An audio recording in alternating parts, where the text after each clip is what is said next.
Meeting of the Cameron County Commissioners Court posted in accordance with Code Section 551.041. And as we do all meetings, we will start with a short prayer. Let us pray. Our Heavenly Father, we thank you for the warmth that you give us through your Son. We thank you, Father, for new beginnings. We pray, Father, for the meeting tonight, that your will be done and that you would bless the decisions that are made. And we thank you for these servants that you send to our community that serve us, and their desire is to do what is best for the county. And I just thank you, Father, for these that give of themselves. Bless them tonight, protect them. And Lord, we just love you. In your Son's name we pray. Amen. Amen. Amen. I'd like to ask Commissioner Wood to lead us in the Pledge of Allegiance and the Texas flag. I pledge allegiance to the flag of the United States of America and to the republic for which it stands, one nation, under God, indivisible, with liberty and justice for all. Honor the Texas flag. I pledge allegiance to thee, Texas one and indivisible. Thank you, Commissioner.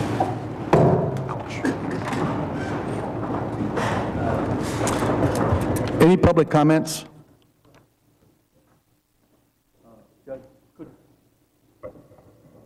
Yes. Could we skip over public comments till we have a visitor come in a little while? Okay. Would that be okay?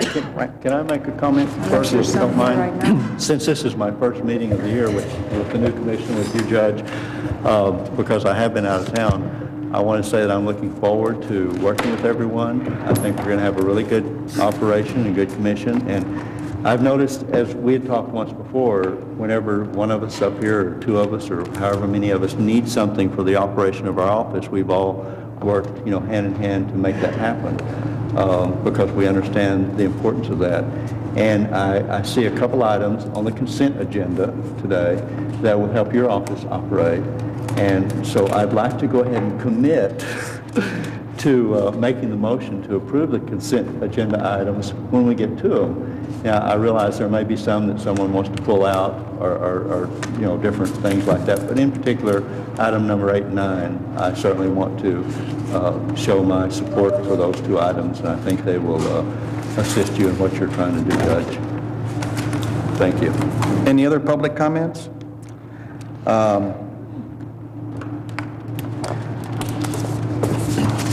You want to go into executive session now, or you want to do the consent? Okay. Do I hear a motion to go into executive session? Moved by Commissioner Tamayo, seconded by Commissioner Garza. All in favor signify by saying aye. Aye.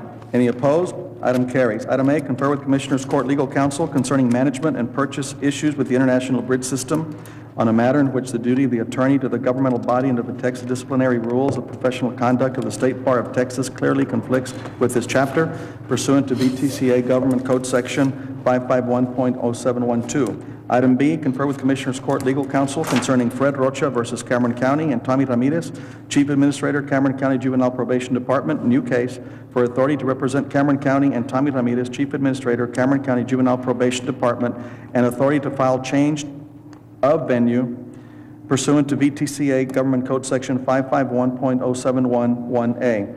Item C, confer with Commissioners Court Legal Counsel concerning Leonardo Rincones versus Cameron County, cause number 0506003057A in the 107th Judicial Court for discussion on status of case pursuant to VTCA Government Code Section 551.0711A and 2. We are now in executive session. Let the music play on. Regular session. Motion by Commissioner Tamayo, seconded by Commissioner Wood to come out of executive session temporarily while we entertain our state senator. He's somewhere.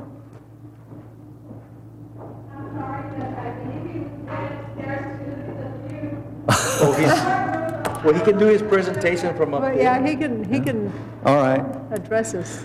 Okay. Well, now that we're out, we're going to have to go back in, folks, so please bear with us. There he is. Okay. Here he is. Now we go to public comment.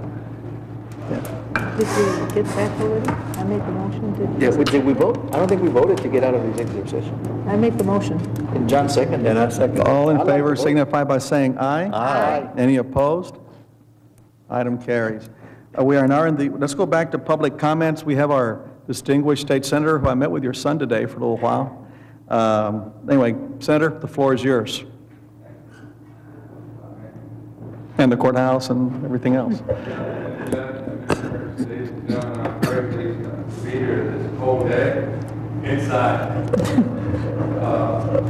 Unfortunately, some of us didn't get to make it back to Austin because of the weather.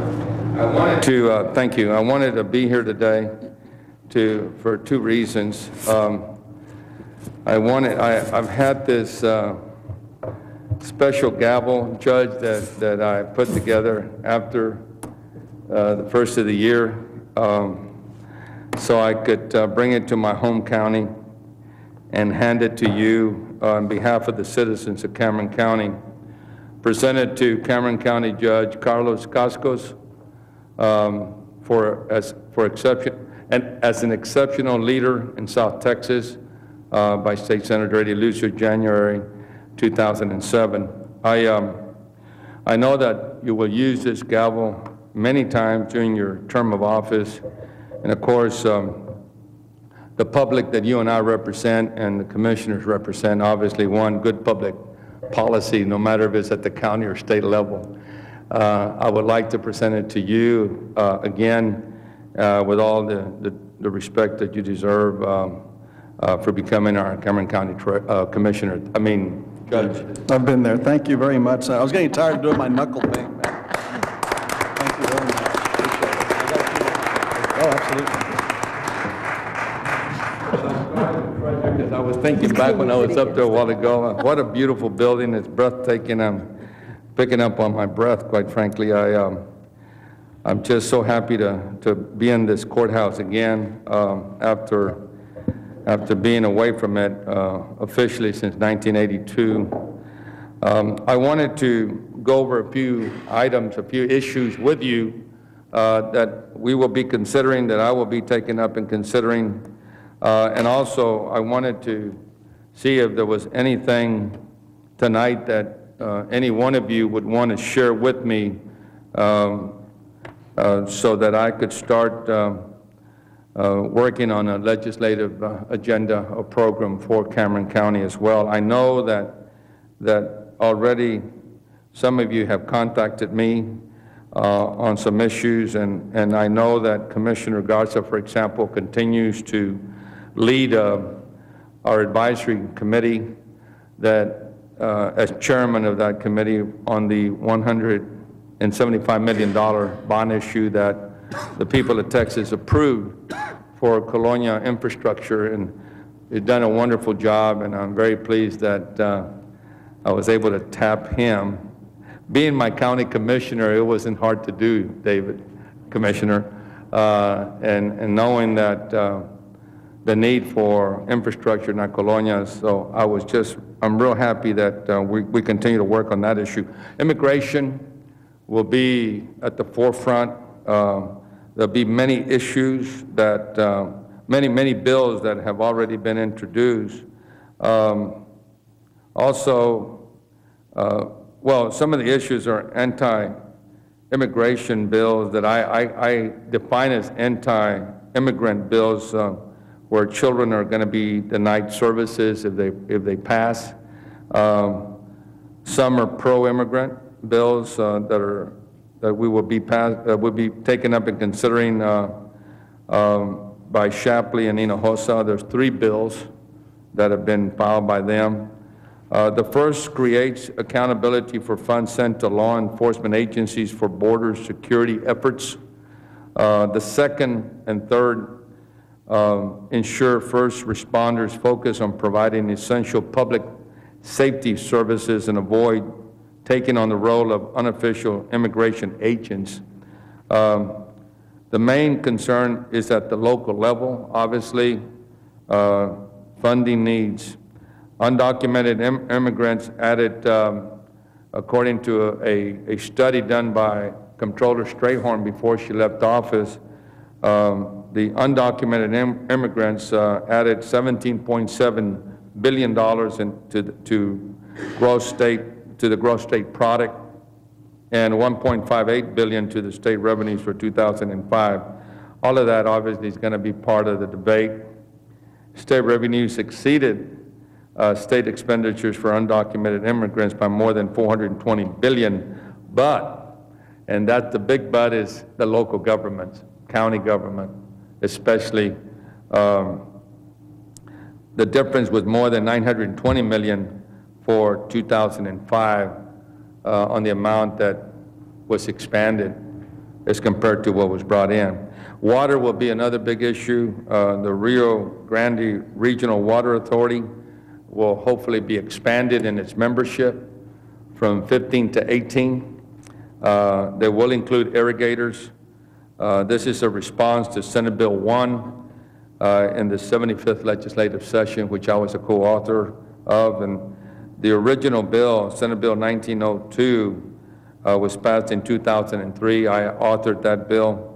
But hopefully, by doing this, we will be able to bring 6 counties together to leverage more federal and state dollars to this area of the state. Desalination, obviously we continue to work. There's a working plan in Brownsville already, but we continue to try to do our best to find alternative ways to produce more water, especially by that is located immediately under our ground. Salt water will probably be our next task, but as all of you know, that's going to be pretty expensive. Eminent domain, Senate Bill 7 back in 2005 during the special session limited government's power to seize personal property. It prohibits land seizures for economic development unless it is blighted. It is a blighted or a slum area, and I think all of you, especially on this court, are aware of that bill. And blighted for the public's, you know, so that the public will know, blighted means area must be deemed public health risk or danger. The Texas Constitution requires just payments for owners. That's something that I think is extremely important. This session, there will be additions and modifications to the current laws. We expect to have a healthy debate on that issue as well. We're going to revise the calculations for determining payment amount to property owners. And most people satisfied with protections under the current law is what we have found out. But we want to make sure we strengthen it and not weaken it in terms of the, or at least balance it out between the governmental entity and the homeowner, or the property owner. Transportation, that's a major issue because Texas gets between 70 cents and 82 cents for every dollar of federal tax, gas tax that we send to Washington, to the federal government. 1/3 of it goes to education, but it's not a reliable funding source. So gas tax should be for roads, in my opinion, and we should find the funds necessary for education and other sources. Again, revenue doesn't keep up with the demand. I don't have to tell you, county commissioners, that, especially underfunded areas here in the valley and the border. I continue to chair the International Relations and Trade Committee. I do have some new members on the committee. As a matter of fact, I've lost the border senators, and most of my members are from outside the border. So I'm going to have to convince them that what the need is, and hopefully some of them will be in this legislative tour that will start tomorrow here in the valley. We're going to continue to support bonding authority to leverage buying power for roads, right-of-ways, and building toll roads should be obviously up to the local people and not to us in the legislature. Going on to insurance risk pool, we want to create a safety net for people denied by private insurers for certain medical diagnosis. I'm carrying at least one bill along those lines. Right now, the insurance risk pool covers about 250,000 Texans, but there are so many in need of insurance. So the need to maintain funding at the very least and find options for more funds is something that we're going to be addressing. Windstorm, something that affects us all, particularly here in Cameron County as a coastal county. Too many insurers shifting policy holders to Texas Windstorm Insurance Association, TWIA. The TWIA's exposure quadrupled over the past 15 years to $32.5 billion. And I don't have to tell you that a hurricane could be disastrous to us or any other area of the coast as it was this couple of years ago. The idea is to issue bonds in advance of any hurricane to pay for damage. We want to expand and enforce windstorm and other building codes through limited ordinance making authority, which continues to be one of my legislative priorities, to give you all the authority that you need to obviously regulate building and development in the rural areas of Cameron County. This would be for all border counties, as a matter of fact. Make it tougher for insurance companies to drop coastal customers. That's something that I'm pretty upset about, insurance companies wanting to operate in Texas, but not along the coast. Electric deregulation, obviously we want to lower rates, give clear authority not clear at present, to PUC, the Public Utilities Commission, to demand price adjustments when price of fuel drops, and price to beat, I guess, allowing competitors to charge less. This ends in January. This ended January the 1st. Theory is companies will fight for customers by lowering their rates. We're hoping that that's the case. If open market causes prices to increase, instead, I recommend introducing price to beat. Again, we need more education on switching companies. Some are afraid to be cut off, and I understand that. Reinstate system benefit fund to fund Light Up Texas for needy. Obviously, we lost close to $300 million last session. We'd like to see if we can reinstate that, because there are a lot of needy people that I'm sure Commissioner Tamayo called you and others for help and support. Higher education, I know that affects us all, and that's important to our community, especially because of a University of Texas at Brownsville. A prediction that by 2030, nearly 60% of Texans will have only high school diplomas or less. That's unbelievable. I support Senator Hinojosa's moratorium on tuition deregulation, but I do have a bill that's even better than that. I would like to put an end to tuition deregulation and put it back in the legislature's hands as it was before. Flexible grant program for working parents and non-traditional students, like the Texas Next Step. Obviously, the Texas Next Step would be to take public education from K to 12 to K to 14 in Texas. And it really wouldn't take that much more money, and I would hope that we could do that in the near future. Medical education in the Valley continues to be one of my biggest priorities. With the Regional Academic Health Center in Harlingen, I truly believe that we're on our way to establishing what I call a mini health science center that will bring an economic boom to Cameron County and the Valley. I reflect back on the Health Science Center in San Antonio when it started.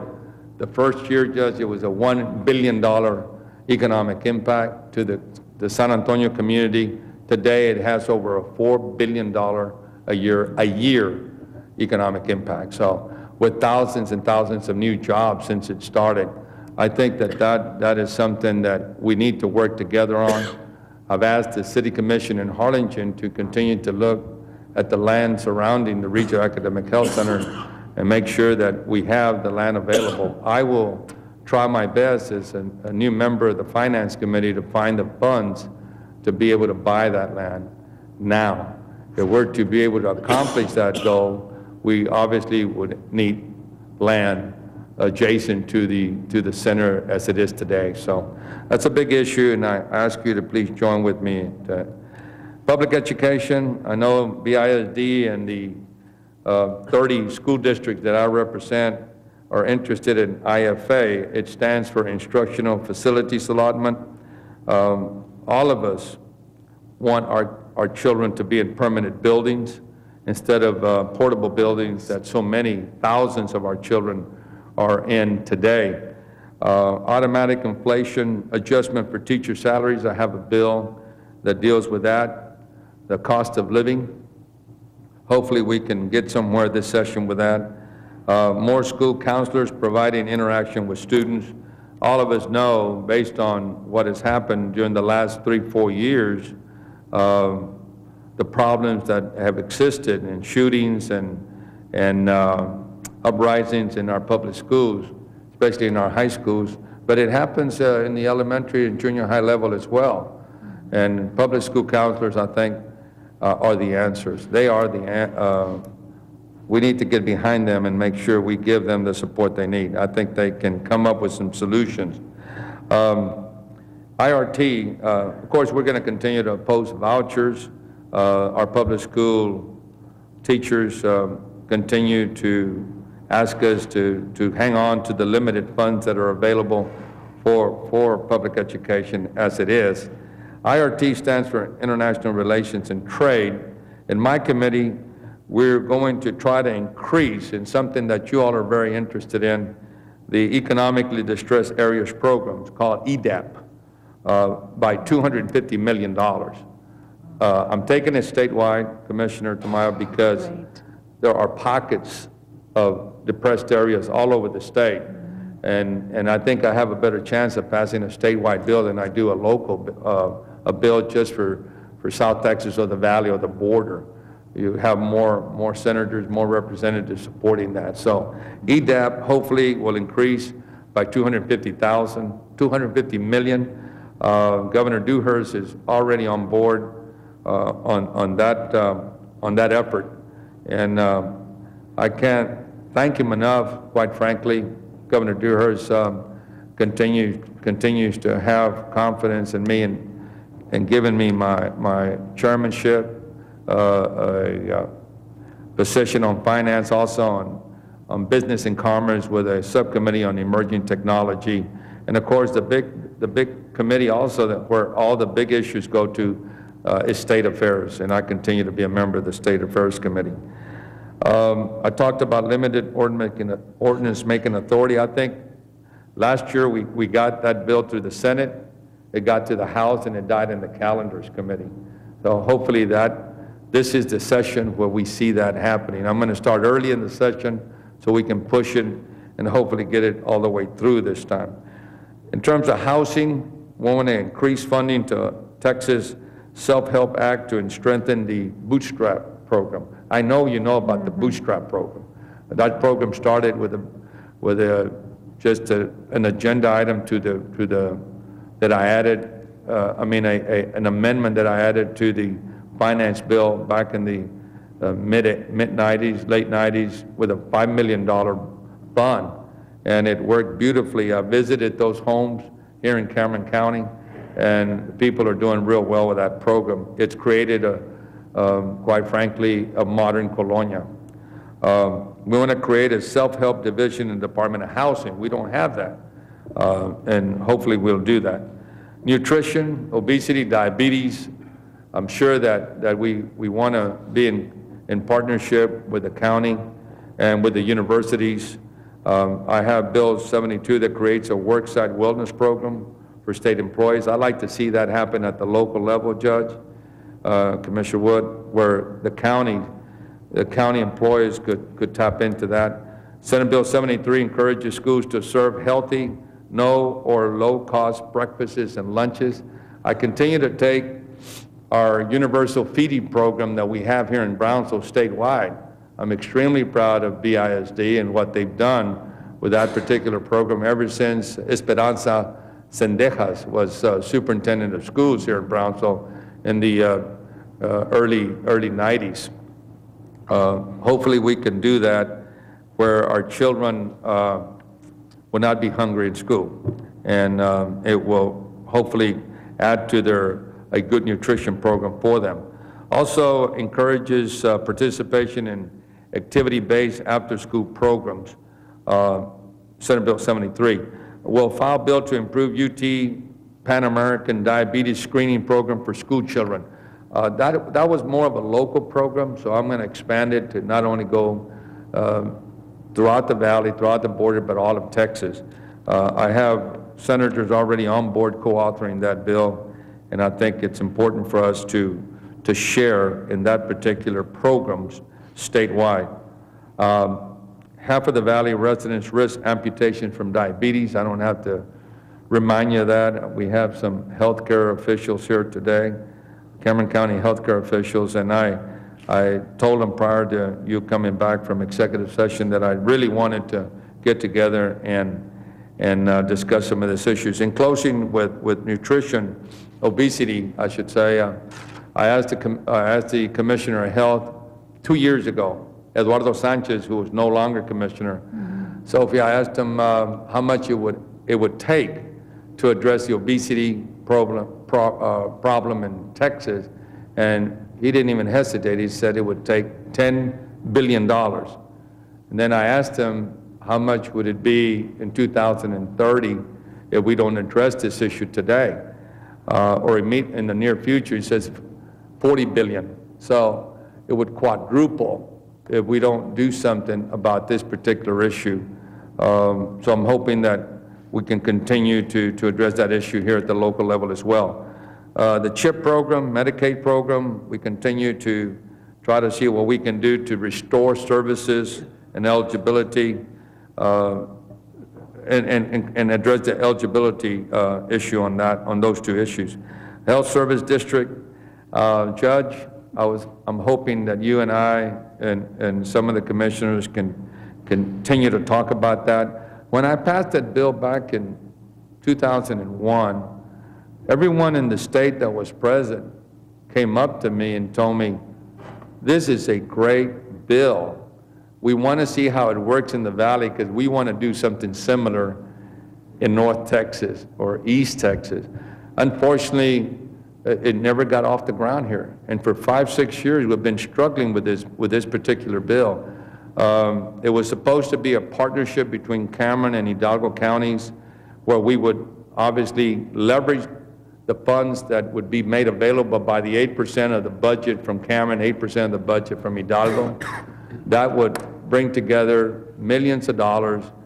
We would bring in more federal funds by doing that. And unfortunately, I think that Hidalgo has opted not to. They have formed a partnership with a clinic, I forget the name of it right now, in Hidalgo County.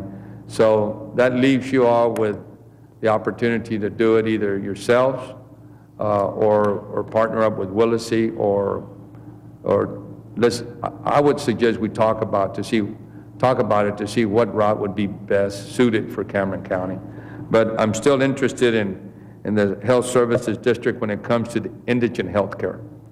The man at the forefront, who I have a lot of respect for, is Colonel Card in Harlingen, who had been working on that issue. And I unfortunately was supposed to get together with him about 5 days ago, and I haven't been able to do so. Nominations, I had 17 from District 27 to be confirmed. Total appointees from Governor Perry have been 69, including those to be confirmed, and some are already serving. If anybody ever wants the list of those, I'll promptly get that list to you. I'm not going to go into some of the other issues that I have, gambling and telecommunications, pensions and investments, workers' comp. But my office is readily available to assist this court and Cameron County in particular on any issue that they want us to work with you all on. Any agency a health agency, road and bridge agency, whatever agency or department you want us to address in terms of state agency and what they're trying to accomplish in Austin, I'd be happy to get my office to work with you all. That is really all I had to share with you tonight. I want to congratulate you again, Judge. Congratulate the court. I know this has been a very progressive court. Congratulate you, Commissioner Benavides. I knew Sophie when she was Commissioner Benavides, when she was a teenager working upstairs. I don't think that floor's up there anymore. but I can't tell you how great I feel walking back into the Cameron County Courthouse. This is a place I call home since I was a kid, because my dad worked in the sheriff's office, as many of you know. And it's just a great feeling to know that this court put it back, and the court preceding this court put it back the way it should be for the people of this county. The people of Cameron County certainly deserve good government. I know that's what each one of you wants to give them. They also deserve that we work in partnership, the county and the state, so that we can accomplish our goals. For too long, as you know, most of you, as we look back in history, we have been underfunded, underserved. I think the leadership in Austin will really take a hard second look at us and will be working with us. The governor will be meeting with him hopefully next week. The lieutenant governor, I don't have to tell you, has been very, very cooperative with the things that I've wanted to do for this particular county, my home county. So thank you very much for this opportunity. Senator, thank you very much for that presentation. Let me just start by thanking you. And we have our little agenda package that we'll give to you, but I would like to start with Commissioner from Precinct 1, if she'd like any comments, and then move on down the line. Commissioner Benavides.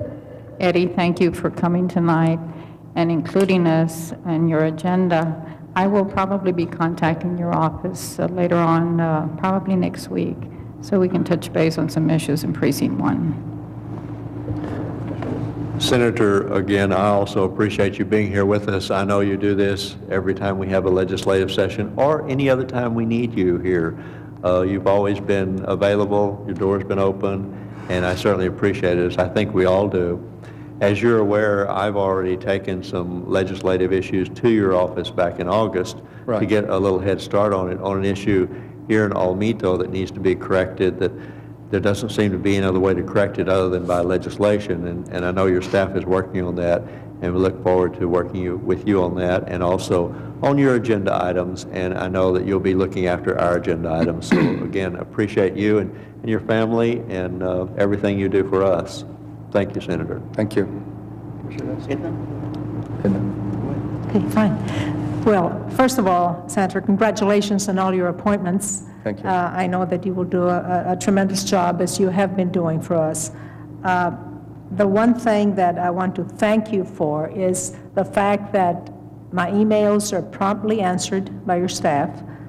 You personally call me on many occasions when I have a call in, so that I truly appreciate.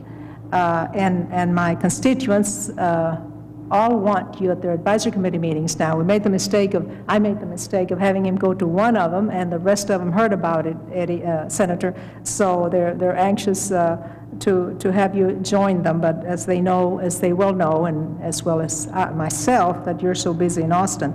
The one thing, and everything you mentioned, Senator, is of great concern to all of us. But lately, I've been getting phone calls from retired teachers, extremely concerned about their pension fund.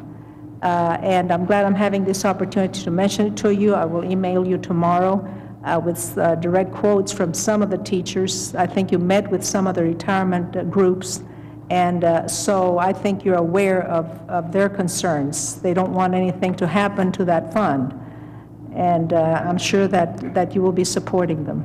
Many of these teachers were teachers that I taught with, especially now at my age.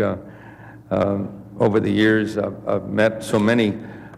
There's a bill already that's been filed by Representative Martinez. I was very pleased to read it, that tries to put retired teachers in the same level as retired state employees in terms of health care benefits,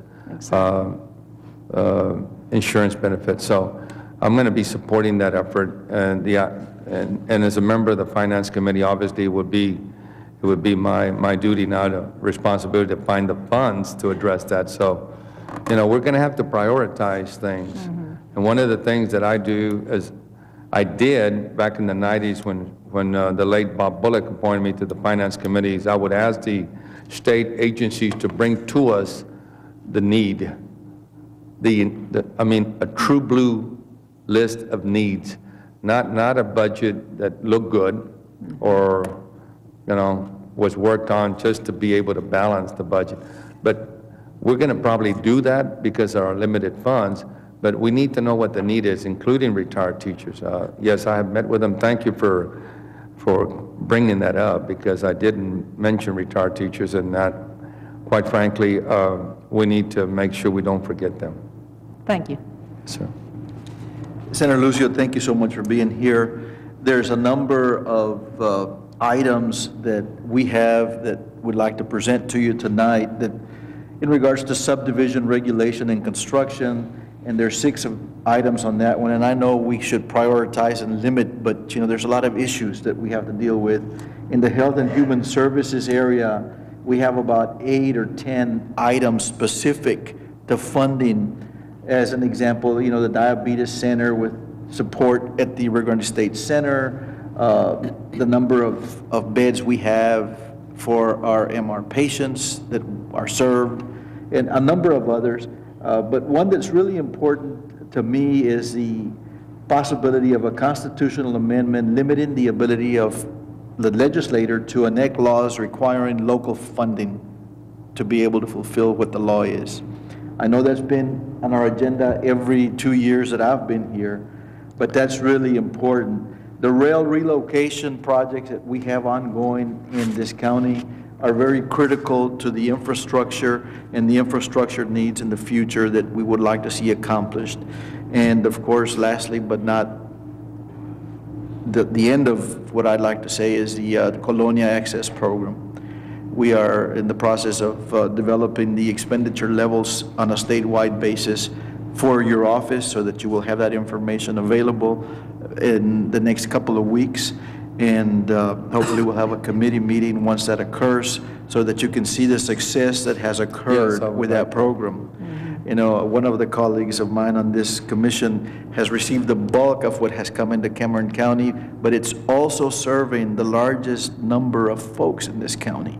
So we've been fortunate, and we want to show the successes that that program has created, so that hopefully that can be utilized so that we can secure future funding for it when the next 75 million are used up. That's extremely important, and I will try to see if we can come up with some kind of change or mechanism whereby we can eliminate some of the red tape. There's still a lot of money left in that fund. I would obviously like to add another $100 million, but not until we see a reduction in terms of the use of that fund. We still have a substantial amount of money, and I know there's a lot of need out there still. So I think what I'd like to see, especially from my counties here in Hidalgo and Cameron, is I'd like to see what the need is in terms of those roads that need to be fixed that are going toward colonias, and also the roads in colonias that are utilized by buses, school buses. It would be nice to know why, we're not moving a little bit faster. So I'll be talking to Amadeo Science at TxDOT and seeing, I want to know if we can move a little faster in terms of getting those funds out there. Yeah. Judge, I wanted to ask you one question before I step down, and that's on appraisal caps, appraisal districts. I know that that's going to be an issue that's going to be hotly debated. I know that some counties and local governments are already taking a stand against them.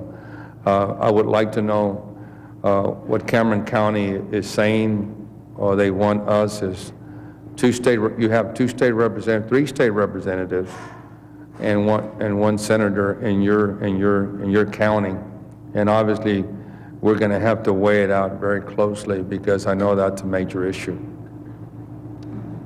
Senator, thank you very much. My position has been fairly clear all along. I support revenue caps or appraisal caps, and I realize it's not very popular, especially amongst all the governmental entities, but I think we can make it work. And my philosophy is living within your means, and I don't buy into the theory that it's going to limit growth.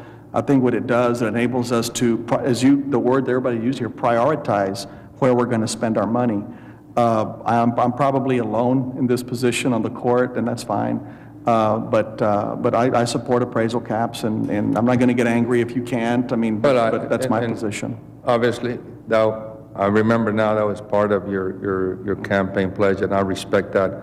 I think many of us look at resolutions, proclamations by cities, counties, to see what positions they take on certain issues.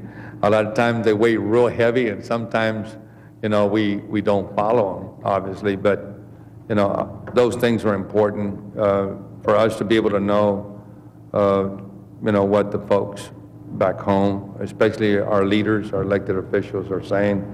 I'm sure that you reflect the wishes of your constituents. They're our constituents. So I too will be holding some public meetings, town hall meetings. I'm going to call them Saturday morning taquitos meetings.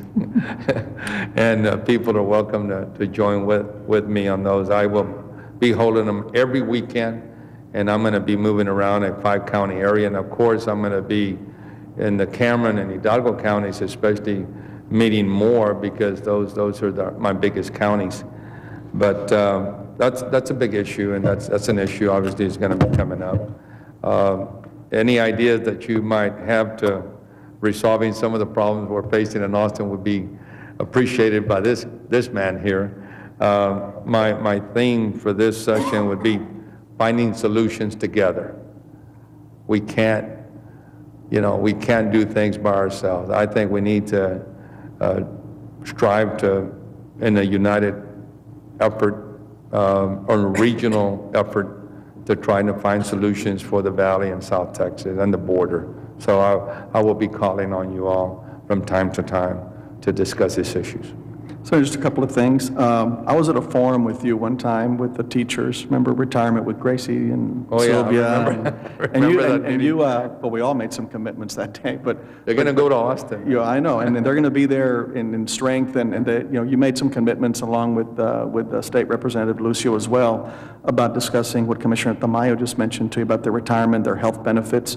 They're not being treated like state employees, and I think that's something that we do need to look at because I had most of those teachers, and so that's a concern that they expressed to you and to me as well. On the Health Services District, we are trying to schedule a meeting in your office with Senator Hinojosa, with County Judge Salinas, myself, our health administrator, and their counterpart in Hidalgo County to discuss where we want to go. I agree that this Health Services District is in limbo, and I think it's don't know really why, but I think that it needs to have some direction. But we need to fish or cut bait, and decide what we're going to do with it. We're either going to move forward with it and do the best we can to fund it, or we just abandon the project, and so that's something that we'd like to discuss, and then come back and explain to the court what we discussed or what we decided when we were up there. Okay. So we'll be visiting you, hopefully by the end of this month. Okay. Absolutely. I will be heading up to Austin probably this weekend, on Saturday morning to finish moving into my apartment up there so we can be ready for Monday and Tuesday. I don't expect much in terms of activity for the remainder of this month, but I think the wheels will start rolling first part of February. Okay. Anything else, Commissioners? Senator, I had one more comment, just to reinforce, and I'm glad that you articulated that about on Proposition 2, because a lot of my areas in Precinct 4, did not qualify under the Colonia criteria that we have to follow, but yet those roads lead into the colonias. Yeah. So I'm glad you're sensitive to that. Absolutely. I'm sure that Commissioner Garza and probably the rest of the commissioners have the same problem. Obviously, the roads that lead to these colonias are utilized not only by the residents, but by law enforcement, vehicles, county vehicles, other emergency type vehicles into and out of those colonias. So yes, those roads I think should be just as priority as any other roads inside the colonias. And I think at the beginning they were. I think we were addressing more roads going into colonias, and that's when I said, well, this is fine, but if they can't move around in the colonia, what's the use of us having a good road going to the colonia? So you know, I think they're both important. I think they're both important. We need both. Thank you. Okay, thank you so much. I guess, Senator, maybe, and we've been friends a long time, as most of us up here have, and I would like to be maybe a little more direct than Commissioner Garza was. When you sat up here, when you sat in this position, you realized what it was like to have unfunded mandates come down. And we really have a tough time with our budget and being able to take care of what needs to be done with unfunded mandates coming down. And I know you support the absence of unfunded mandates, and whatever we can do to help that out, I think we're willing to do. Commissioner, I have a great deal of respect for this court. If I had it my way, I'd try to be, I would probably still be on it. But I had a 4-year term, and those were 4 great years. County government is the closest form of government to people. You can't say state is or federal. County government deals with people every day, head on. And for one reason or another, people are at the courthouse seeking support, help, direction. And I can tell you, I'll say it anywhere, county government is the closest form of government to its people. And you know, I have a great deal of respect for it. So we need to make sure that we do everything we can to facilitate your effort to try to help others. Quite frankly, you carry on, and somebody mentioned mandates a while ago, and I forgot to say it, Judge. I would suggest that your representative for county government in Austin come up with a list of every state mandate that's been unfunded or is not being funded adequately. That's what we need to know. That's what I need to know to be able to debate the issues. That's why, as a member of the Finance Committee, I'm going to be, I'm going to be very blunt with agency heads. I want to know what the need is. I don't want you to come in here with a budget just to balance it or to look good or to make somebody else look good or be happy. I want to know what the need is in Cameron County for roads, health care, economic development funds, Texas Workforce Commission, all these issues that are important to us, all these agencies that are important to us. I want them to come and reflect on the needs of Cameron County. That's the only way I can address, how much we're going to be able to come up with. Hopefully we can come up with as much as possible to make a good dent in it. But with limited funds, we have a $14.1 billion, they call it a surplus revenue estimate, new revenues.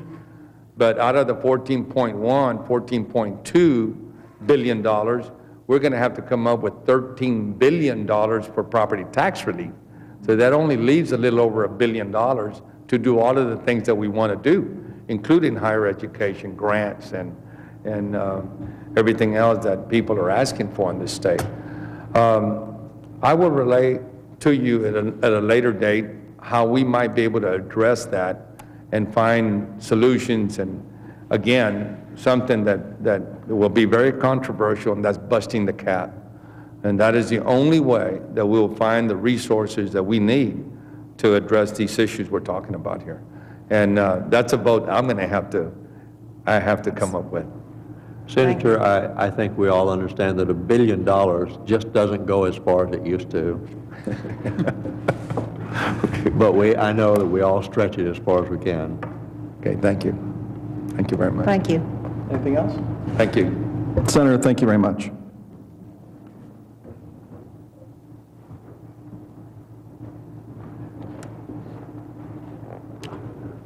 Okay, thank you. It's all documented. Do I hear a motion to go back into executive moved. session by Commissioner Second. Tamayo? Seconded by Commissioner Gatsa. All in favor, signify by saying aye. Aye. Those opposed? We are back in executive session.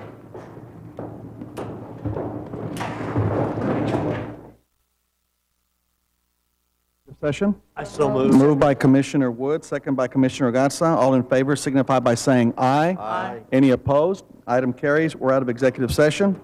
Item A, confer with Commissioners Court Legal Counsel concerning management and purchase issues with the International Bridge System on a matter in which the duty of the attorney to the governmental body under the disciplinary rules of professional conduct of the State Bar of Texas clearly conflicts with this chapter pursuant to VTCA Government Code Section 551.071.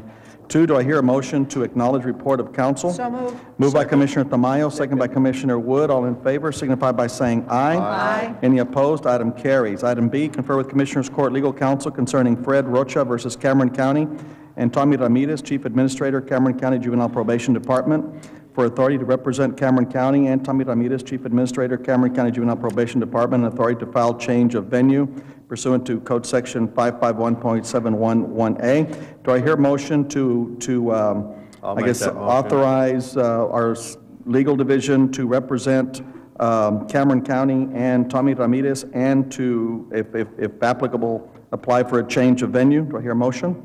So moved. Moved by Commissioner Gatsa. Do I have a second? Second by Commissioner Wood.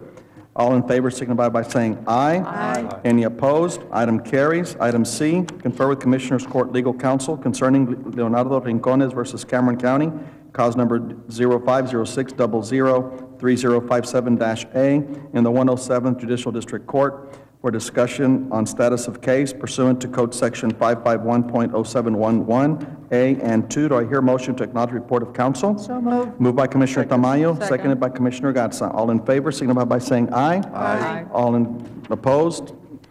Item carries. Consent items. That's items 4 through 14. Does any member of the court wish to address each one of those issues separately?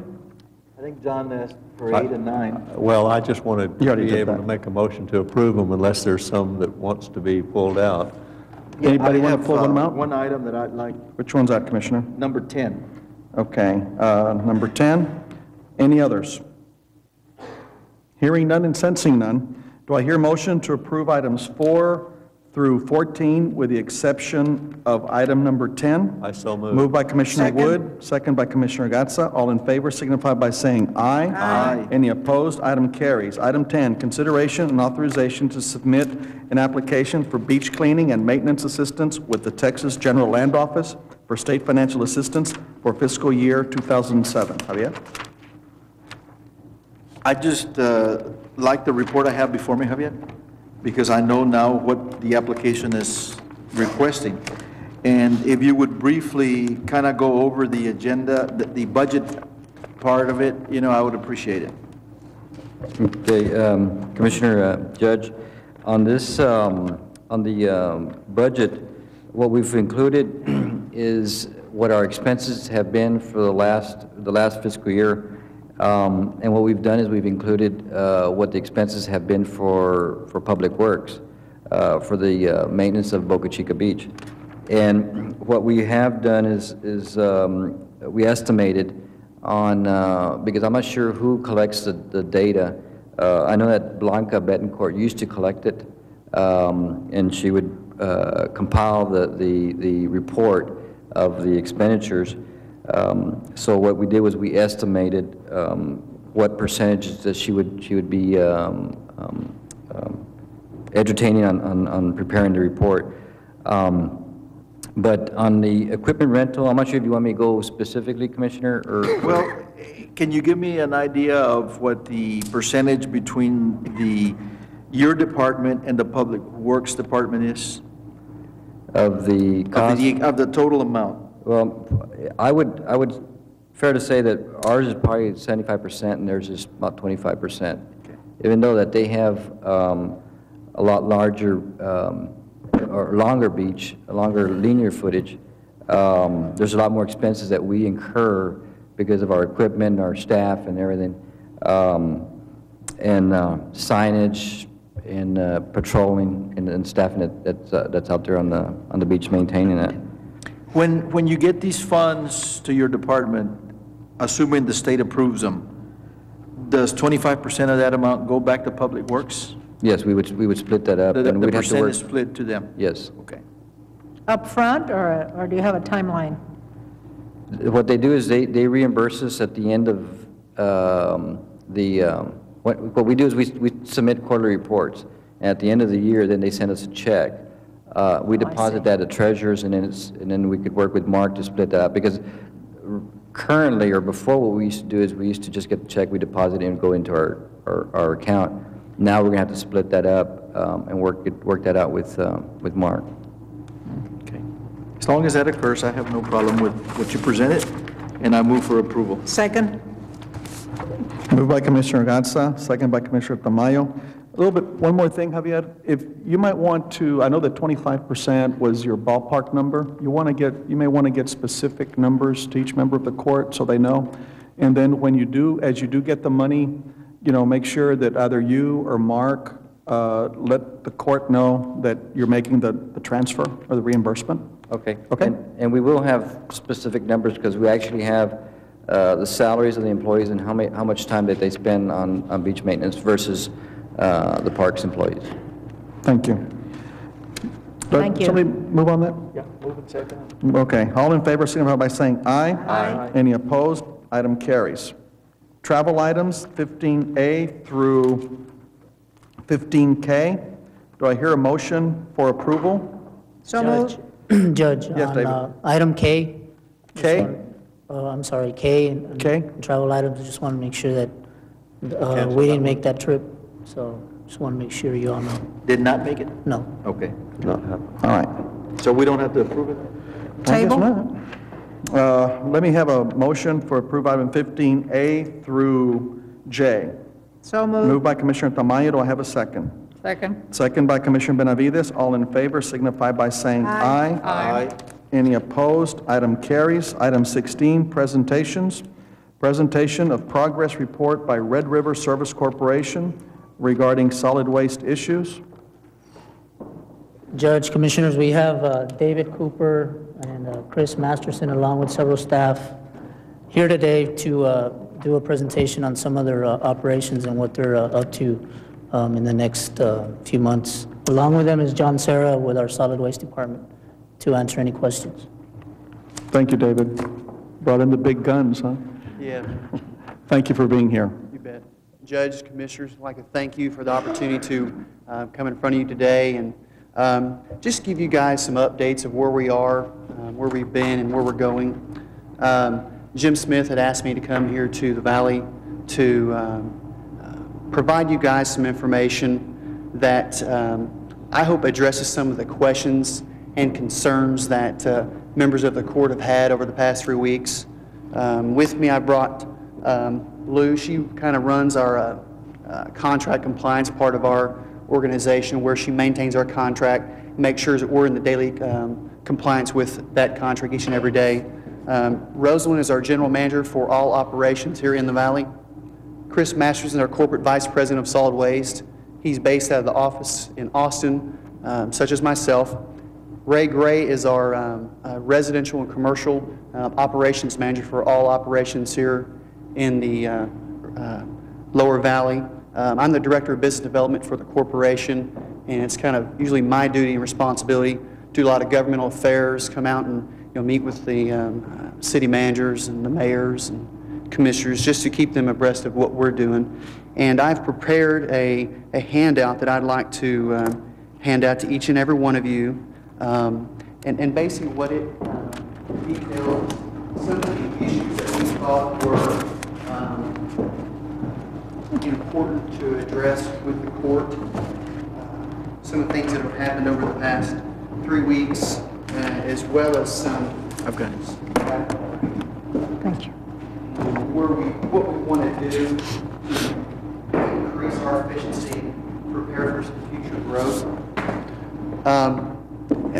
After speaking with Commissioner Tamayo, Commissioner Garza, we had pinpointed one of the objects where we wanted to put in front of the court was the idea of a updated collection route. When we first started this project over 2 years ago, we used the 911 addresses and put them into a software program to provide us some routing. And those numbers were based on a larger amount of homes and different variables to help us with our efficiency and our collection. And I have a map. I think this computer, it had a screen that we could pop up. Let's see. This should work. How should it just pop back up? It's in the target. Secret code I gotta have on that. Yeah.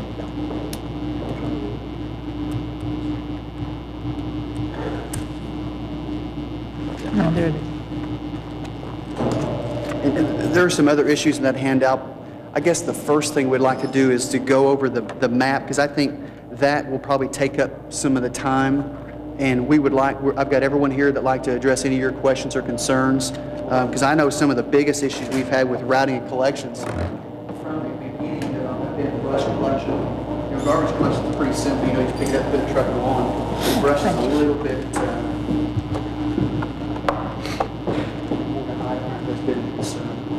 Thank you.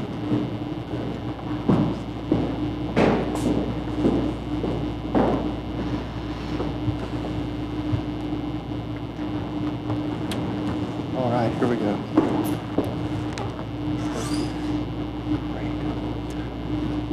Okay, well, as we all know, we are providing weekly garbage collection for all residents in unincorporated areas of Cameron County, and we are also providing monthly collection for all your brush items and your bulky items.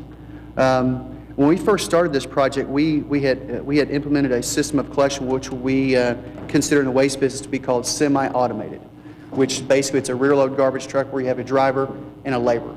We have since converted probably 90% of the operation, help me if I'm wrong, to a fully automated operation, which is the exact method of collection that's used in Brownsville. It's used in most communities throughout the United States.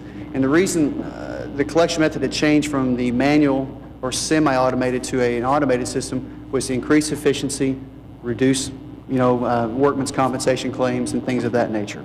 David, do you mind if I interrupt?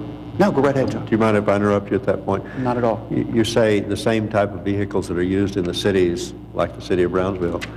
One of the issues that we had when we contracted with you was the issue of the larger trucks that were fully automated and the damage they would do to county roads. Mm-hmm. And I'm hoping we're not getting into a situation where we're using the larger trucks and creating or causing damage to county roads, because in a lot of the areas, the county roads are not and have not in the past been built to the same standards that city roads have been built to. And so we have a lot of concern about that. We don't want to end up, after a year of using these heavier trucks and have to rebuild roads. That's not efficient. So I'm hoping maybe you want to address this, or is this an issue? Or definitely, because the trucks that we're running are the 28 cubic yard trucks. You can get trucks much larger. But if you guys also remember, I think one of the advantages that we provided was we provided the satellite garbage trucks, which are the real small, I guess they would be single axle Isuzu trucks with the 8-yard body. And those trucks are still used on roads that are, have narrow bridges, are not passable by the large trucks. Those large trucks, if we try to put those down those large roads, we'll get them stuck, and it costs us an incredible amount of money to get those things out of the ditches. So we still strive to use those satellite trucks in all those types of areas to reduce the damage on the roads. That is still our mode of operation, and I'm sure Ray and the rest of the group here would definitely support that we are running the single axle light trucks on those roads to reduce that damage. Did that answer? as long as that's what's being accomplished and being done. You know, you say it costs a lot to pull a truck out, it costs a lot more to rebuild a road. Unless y'all want to be responsible for rebuilding the road, and that's added to the cost of pulling a truck out, and I don't think any of us want to have to go through that. No, not at all, not at all.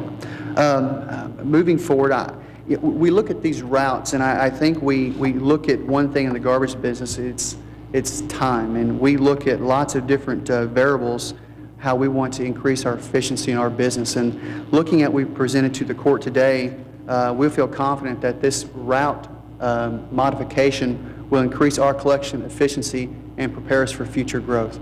I mean, this county is growing by leaps and bounds. Our customer base is growing each and every day.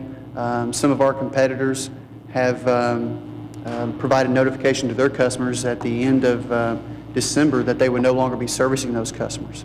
You know, Waste Management has ceased providing residential collection in the unincorporated areas of Cameron County, and to date I think we picked up in excess of over 726 new customers to our customer base, and that's happened within the past 30 days. So it's a large amount of customers that we've had to accommodate in a short period of time, and we have achieved that. Our containers have been delivered, and those customers will be on the collection route, and they are currently. And have you added staffing for that to accommodate? I mean, that's a lot more customers. So, you know, have you? Well, I think those customer bases are what we've seen. They've pretty much, we've been able to add to the routes, because what we try to do with what we got here, we try to reduce the route size to prepare for that. These trucks and efficiencies will pick up more homes than the semi-automated method. So I guess the main thing I'm focusing on here, David, is mainly on your calls that'll come in. You know, I'm thinking even now, as you will know, and I emailed this to you, well, through John, the problem of people not being able to get through to your office because you were getting so many phone calls, and I sympathize with your staff in your local office that there's so many calls coming in, and your line is busy, busy, busy, busy. So I'm thinking, if you're getting 700 more customers, are you accommodating the office with enough people to answer the phone calls? Because if you don't answer, they're going to call us. Yeah, I'm confident. And I don't blame them. Well, I don't either. I'm confident we had the staff needed to handle 700 additional customers. And, you know, the call volumes that we have experienced have been due to that. You know, we've had the sticker issue, we've had the holidays, and we had an increased customer base in a short period of time, which has increased our phone calls, which has put our voicemail, you know, our messaging system, you know, to a limit where it exceeded its capacity. But we strive each and every day to make sure we return all those phone calls. And to date, to this court, we have returned every phone call to every person that put a message on our machine. And we have been able, with the current staffing, to get the new containers out to those customers, and those customers will be added to the routes. Right now, we have 4 administrative staff personnel in our office answering phone calls. We have 8 phone lines in our Los Fresnos office that come in from the 866 telephone number. In addition to those 8 telephone lines, we also have 2 other phone lines that are our corporate line, because we still do have some corporate people in Los Fresnos, our human resources department. So we have 10 lines that are available there. We have 4 people that answer those phones each and every day, Monday through Friday, as well as we have 4 other corporate people that are there to also answer those phones. And, so your answer is you're not adding any staffing to that office? At this time, we don't see the need to add any more people, because this is a spike based on one surge of customers. You know, and I think that we know what occurred over, you know, countywide to cause that to happen. And that was the fact that a lot of the customers did not receive that sticker to place on their container. Or they forgot to put it on there? Well, not necessarily. Some of them, we found out, did not receive it at all. Yeah. And everyone that didn't receive it was expecting service and didn't get it, and that's what caused that to occur. But that has been rectified, right? Yes, sir. You know, that was the biggest issue that occurred. That's why we were getting all those calls on that second week of this year.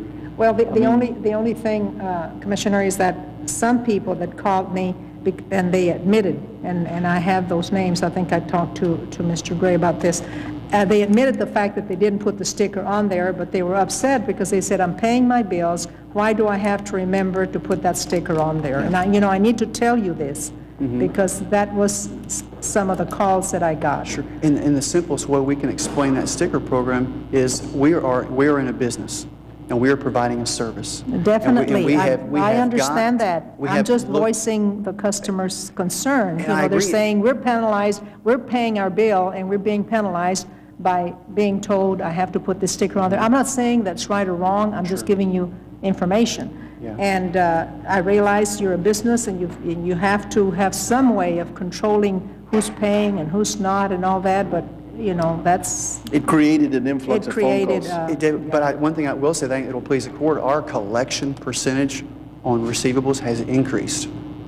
The sticker program is one way and one mechanism that we have found as an organization that basically identifies a customer who's current and a customer who's not current.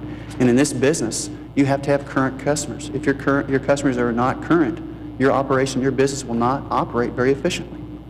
And that's what we have strived to do. I think the things that our organization, the county, has done over the past few years have been enormous tasks, because we have asked the customers to do lots of things. I think we have been asked to do lots of things. But I think we have been an organization that's been very, very flexible. We have some good people here, and we strive each and every day to make sure that we are maintaining our business and taking care of our customers. And I think everyone in this court would realize and agree with us that we have been faced with a lot of challenges.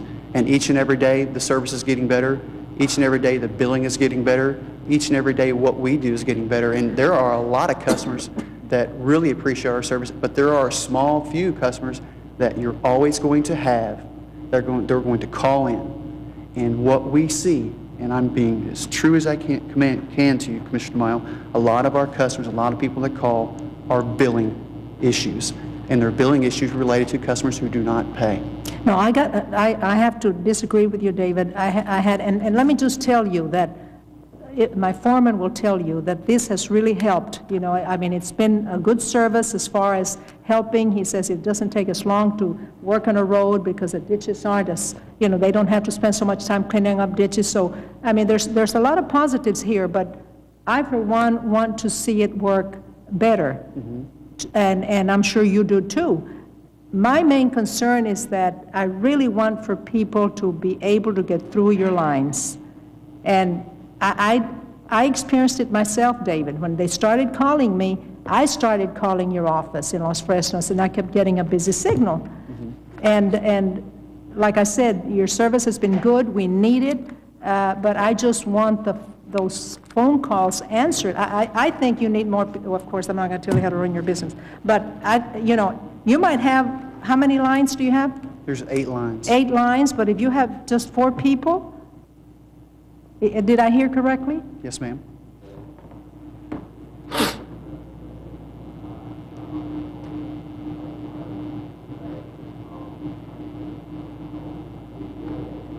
I can't hear him. If you don't mind, could you go up, because the audience can't hear you? Would you mind going to the microphone, because or else please, thank you. At the point in time that you called us, we only had 3 people involved. We did bring a 4th person in. They added 1 person. You added 1 person? Yes, we did add another person. So now that we have that 4th person, and we really feel like we're over the hump. As far as the telephone calls go, we're not getting near the volume that we were. They added 1 person. Yeah. So, I mean, we feel and really, pretty good. I sympathize with those people having to answer those phones, because if I get frustrated in my office, and I certainly don't get as many calls as they do, I'm really looking out for them, because I think they need more help. I really do. And I've stated my case.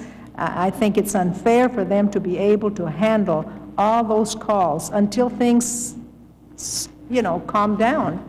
And we'll do all we can. If we had to add additional personnel to handle it, we will. But I think we would all agree that was a particular date, time, and situations that you don't normally experience. I mean, look at the chain of events that impacted and made those types of telephone calls come to us. They were a chain of events. They weren't just a few events.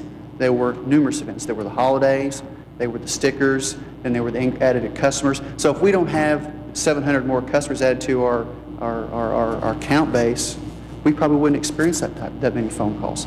So there's reasons why those phone calls spiked up at that period of time. Well, whatever reason it is, I'm just saying that they need to be taken care of. That's all I'm saying, and I think agree. it's unfair to your local office to be, to have that burden of not being able to keep up with it. I mean, when you get a busy signal for hours, those people will be overwhelmed. But that has been the situation. So we'll see how it works. Sure, and I think it's going to get better. I think we're over the hump, just like Chris had said. We're over that hump. I think we got a lot of better things ahead of us.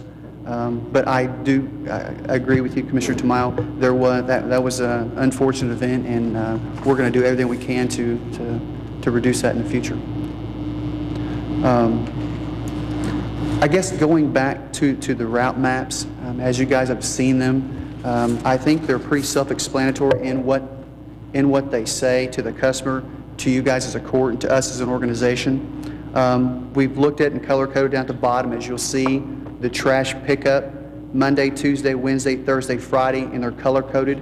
Really, what you see now with this modification to what the customers are currently receiving, there's only a change on basically the Monday and Friday customers. This is not a complete reroute or modification to every customer in Cameron County. So what you see is what we've done is basically flip-flop the Monday, Friday, and that's primarily the changes that you see.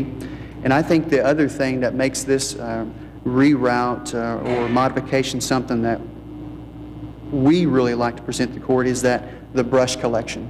The brush collection previously was provided just to the customer as being the first, second, third, or fourth week of the month.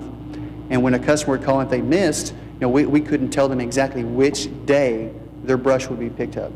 With this modification here, we can identify the week and we can identify the day that the truck will be in their particular boundary by the boundaries that are set here. So I think with this, we are going to be better capable to handle those types of calls. Because brush, as you guys know, we get 5 to 6 to 8 cubic yards of brush in front of someone's house and you miss it, and you don't hit it, and you don't pick it up, you're going to have some upset customers. And I think we dealt with Commissioner Wood's office, Commissioner Garza's office, I think all the commissioners during brush pickup. And I would think of everything we have done over the past year, brush collection as being one of our largest challenges. And I think this here is going to really reduce the hassles that we had with brush collection. I think that it's important to point out the fact that if you look at brush pickup, and we discussed it at our meeting earlier today, if you look at the blue part, which is 101 through 105, which would be in your precinct, John, one of the things that we've experienced is that if they miss a pile, it's a month before they go back.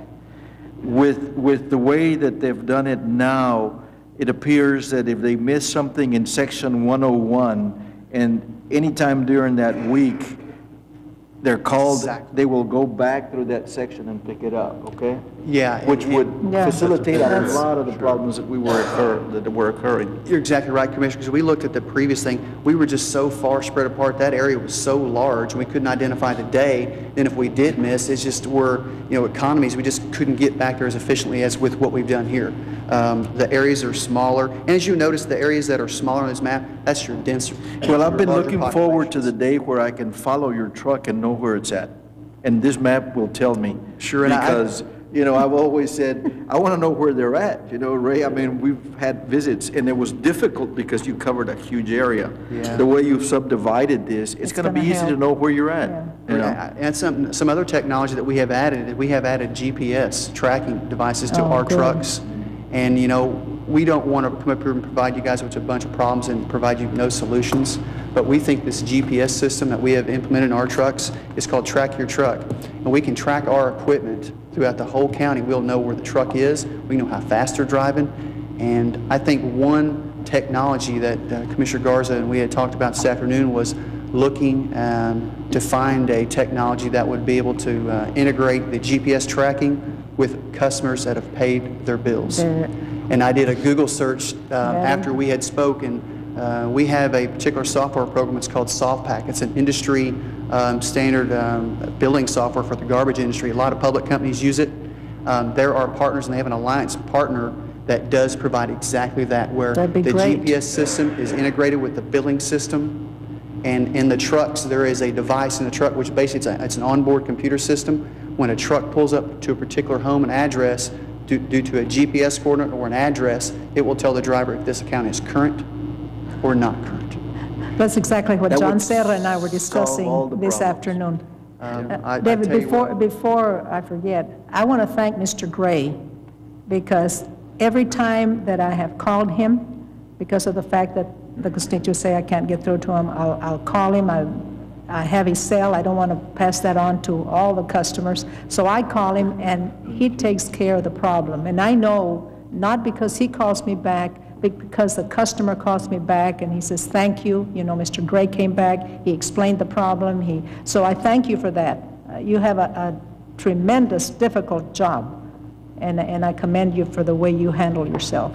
You know, one of the issues that I like to bring forth to legal at this point is, I think we need to look at our GIS addressing process and whether or not any of that information is public information or not that can be shared with people like them trying to provide this service.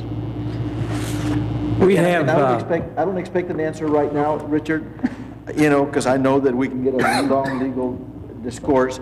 I would just like to see, one of the issues here is being able to have access to a GIS address to facilitate what they're doing, and that's providing the service for the county residents.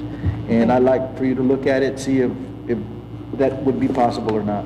In the initial implementation, we did share a lot of information GIS had with Red River, so. Okay. Our initial schedules were the 911 addresses, but it was nothing, it was just the address. It was taken through a data source, put into a program, and you basically just populated a route on a map. Right. That's what it did. But I agree, you know, because well, I'd say one thing. I think where we are today and where we can be in the future is we can probably have the most advanced garbage, systems that are out there in the market today. Because when you're dealing in rural garbage collection, that is the most complex garbage collection service there is. I mean, municipalities and cities, it's just not as challenging. You know, you've got, because what we have is we're tasked with billing the customer, but we have no recourse if the customer doesn't pay. Where a city can turn off the water, they've got different avenues to do that, where we're just, the garbage company. We've got to make sure we have all the data available. We've got to make sure our data is correct, and we've got to make sure that we have current paying customers, because as you guys know, one hand has got to have more than the other, or a business just doesn't operate very well. So we are really working diligently to get our collections. That's our main goal, making sure we are collecting the money, making sure we're billing correctly, and making sure our addresses are right. And Judge, one thing that I think Jim and I talked about is we would like to set a meeting with you and your staff for we can kind of get you more acclimated to where we are. I know that I know you've been exposed to a lot of this in a short period of time, but we would like to definitely sit down with you and the people and your staff and kind of go over some of the things in the past, and where we are now and where we're headed. Okay. Anything else? Well, I've got some questions for you, so I'm not that far behind. Okay. Explain to me this white sticker thing. And just briefly, if a trash bin has a white sticker, that means that they're current? Okay. So you got to drive down this rural road, and your driver is looking for white stickers, right? And if there's no white sticker, they'll just go by the trash can and not pick it up, correct? Okay. Yes, sir. What is to prevent those customers from just going off and continuing to dump along our bar ditches? It doesn't, and I know it's a business, you know, and I've got some other questions related to that, but, and maybe the white sticker works, and these little sticker things work. It doesn't make any sense to me. You have a fixed cost in driving down that rural road. And it's not going to cost you anything extra to pick up that non-stickered trash can. What is it going to cost you? Disposal. Landfill. It's 35% of your cost. All right. It's tremendous. Okay. But It's a major part of it. there is nothing, because you made a point right now that there's nothing that you can hold over these customers in order for them to pay. Other than picking up their trash cans, and that's something we will start. Yeah, right. There's nothing We're to hold gonna them do that. over. Okay.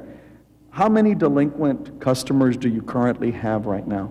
At our last billing, let me grab. Out of how many? I have that number, Judge. We have, through our accounting department, they had provided us, we had 16,485 billable customers, which means we have an address that we could bill.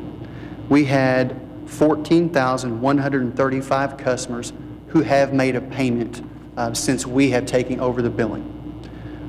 We have 10,683 customers, which are current paying customers. Which are current what? Current customers, Okay. which white sticker. And I tell you, there are a lot of garbage companies that do, we call it subscription work, or you call it rural work, that do a sticker program because it's the only teeth you have to manage your business. A lot of Waste Management provides us Waste Connections, BFI. It's just what the industry has uncovered, which is one of the, you know, this is probably not the best, and there's going to be many more. But at this point in time, that is a system that works. Okay.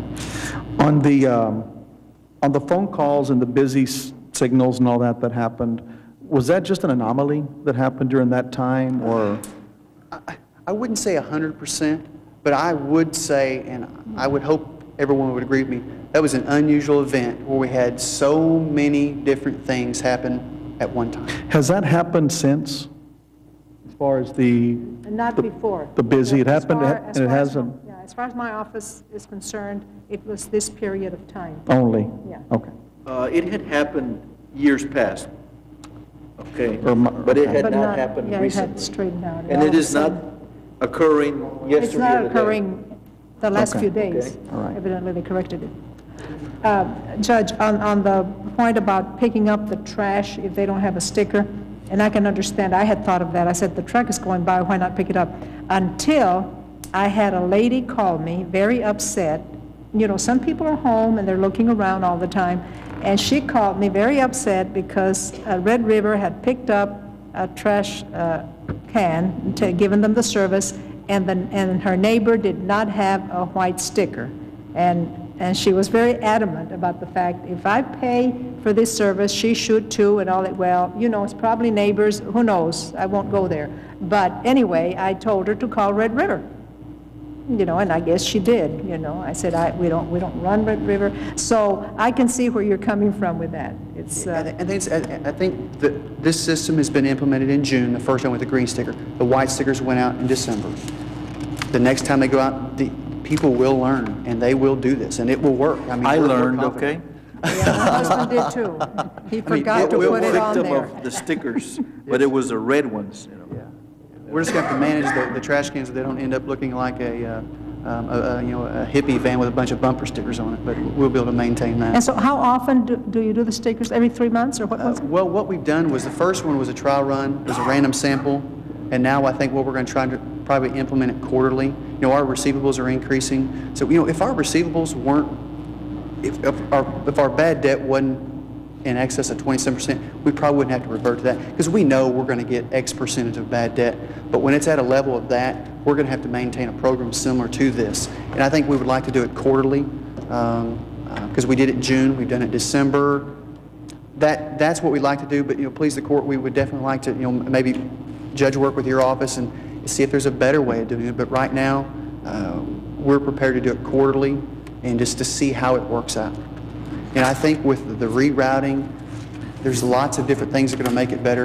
And it's so much easier for guys, for our drivers, to look at a sticker to know if they have to pick it up or not. And when people realize that they don't have a sticker, they don't get picked up, they're going to go get a sticker somehow. And they're going to find a way to get their account current. And that's all we're trying to do. But the other way we're going to do that is we're going to start picking up trash cans. If you don't have a white sticker, your can has disappeared, and then they will call us. Then we will get their account and we will get them current, because we have some people that owe $200 some plus to us. And we're a company that will make payment arrangements, but it's got to be fair and reasonable, and that's all we want to do. We just want to provide a service and do it as fair and as just as we can, but the sticker program for payment, when we've got to do the billing, we've got to collect the money, it's what works for our business. David, are y'all currently using both the Brownsville and Donna landfill? I'm not so sure we are. It would just make sense, I would think, for the northwest parts of the county to go to Donna because of the less travel time, and should help efficiencies and costs in your part, which helps keep the price down for all the customers. Yeah, exactly. John, as you've got some experience when you were with the city of Brownsville and was routing, but you'll notice that we're kind of funneling things to the landfill. Yeah. And we also have the cities of Santa Rosa, Combs, Portersville, Los Fresnos, and we are actively looking at some other work in Hidalgo County. The city of Edinburgh's got a landfill. The BFI Donna landfill, I think, will be facing some closure in the future. Yeah. But you've got the Edinburgh landfill as well. But you're exactly right. One comment that I would like to make is, I appreciate what you did with the tires in December. Yes. But they're still bringing tires over. Okay. To us, So I don't know what it is or how we can better coordinate that effort.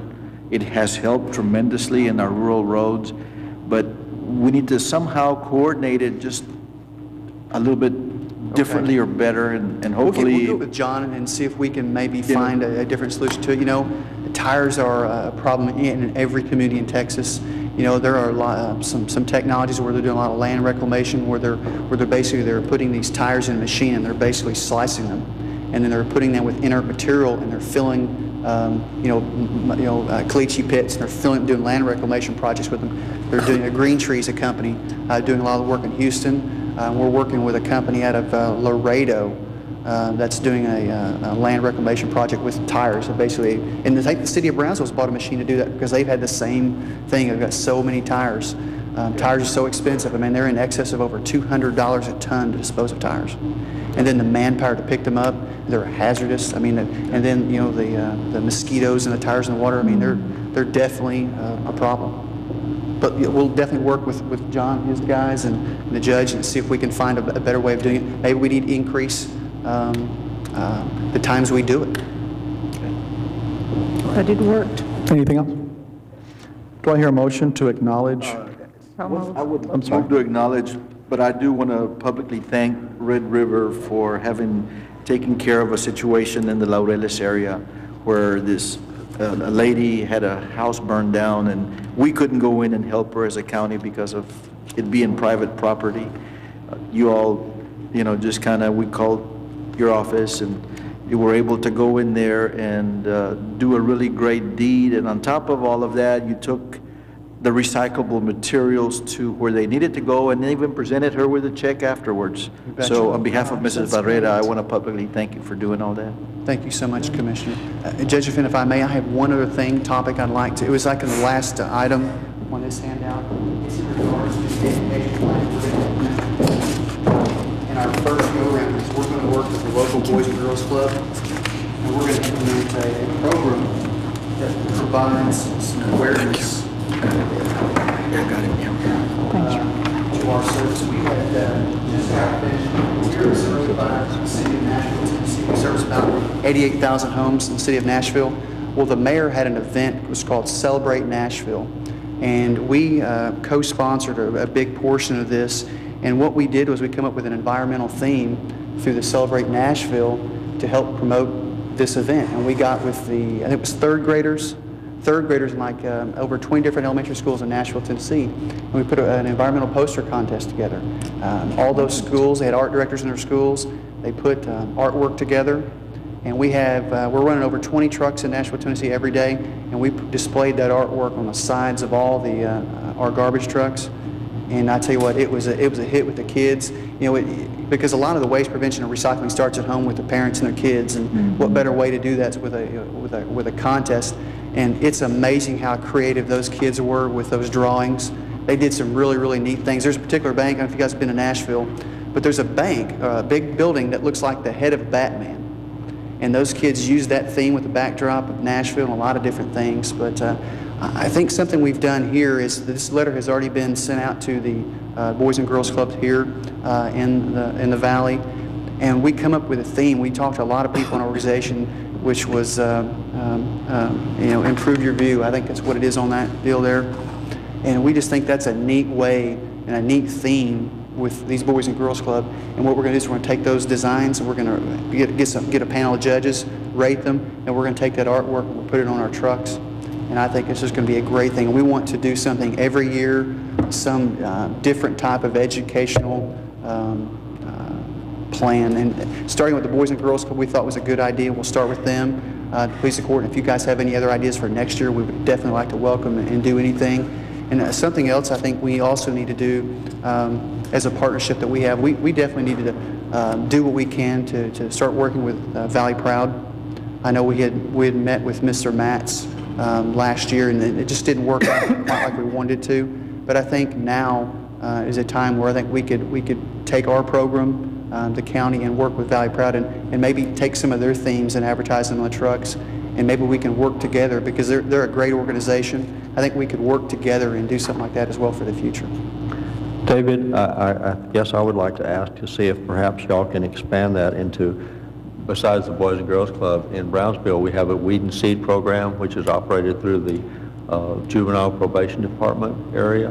And they serve very much similar to what a Boys and Girls Club is. They have activities for the kids after school and mentoring and all this type of thing. And I know that they can certainly benefit and perhaps participate in this also. Elizabeth Limon, and I'm sorry Tommy Ramirez is not here, but the program we have in the Brownsville area has gained tremendous recognition actually throughout the United States as an example program, and they use it to show what can be done in areas, and that might be something you might want to consider, and I'll be glad to talk to you more about it. Would like to do that, and I know Kelly Place is a lady that works, she's our director of marketing, she works at our Oklahoma office. Her and I work close together, and we will get together with you and do that. She's the lady that put together this Nashville program, and it was an absolute hit. And we would definitely, because we just weren't sure which group to go with first. We wanted to start somewhere, but if we can tuck that in and make that work, I think that'd be a great idea. It's a very similar type program that they have, which is great. Have you contacted the Harlingen Boys and Girls Club? Because they have satellites.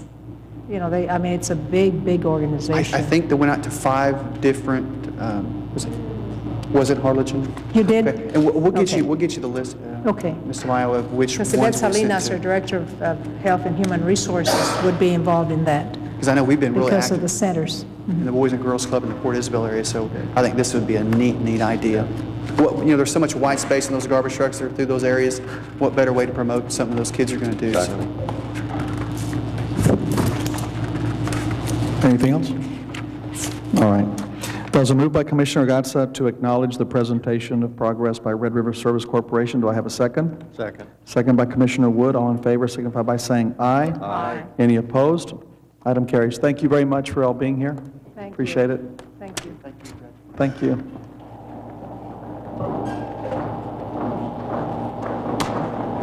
Item 17, budget amendments, line item transfers and/or salary schedules. Javier?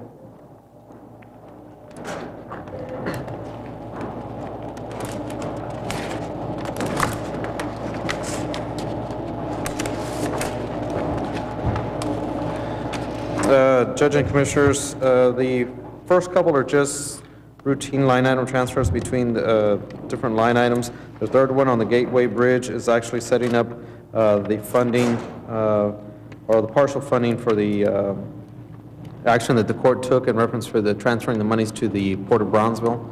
This is the half of the $350,000. As soon as that's set up, then that check can be issued. And then the salary schedule is for the 2 positions that were approved for the tax office, for the compliance officer and the clerk for the gaming machines that they're going to be tracking. Move to approve. Second. Moved by Commissioner Gatsa, second by Commissioner Wood. The amount of the transfer, though, didn't agree to the amount of the check. The amount of the check that I thought I saw in the claims was for $200,000. Is that not a problem, Mark? Yeah. I think it was $200,000. You're absolutely right. We need to do a technical correction on that. I'm sorry? Mr. Sepulveda put an invoice through that sent it through at $200,000. I needed to make sure that that was communicated to him, and I'd failed to do that.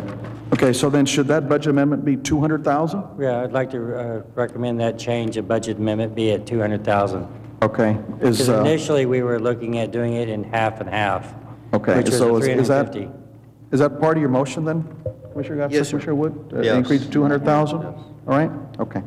Just make that change and, So that means we only owe 150. correct. That's correct. So we're good to go. In fact, check number 173771 is payable to the Brownsville Navigation District, and that's the $200,000. So I alerted the treasurer of that check, not to mail it, but to deliver it to appropriate contact person for personal delivery to the Navigation District, so it doesn't get lost in the mail.